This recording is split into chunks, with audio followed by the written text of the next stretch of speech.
Nou, we hebben dus een regeling, slachtofferhulp detailhandel. En Doen is de partij die wij hebben gevraagd om die regeling voor ons uit te voeren.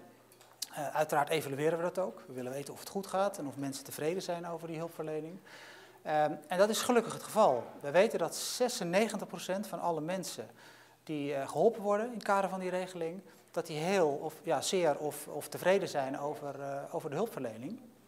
We weten ook dat in 42% van de gevallen diezelfde ondernemers aangeven dat er ziekteverzuim is voorkomen. Nou, dat levert natuurlijk gewoon heel veel winst op. Wat voor ons vooral heel erg belangrijk is dat we ook meten dat wanneer je die eerste lijns hulpverlening, wanneer je die goed doet, dat dan in bijna alle gevallen blijkt dat er vervolgens geen extra hulpverlening nodig is.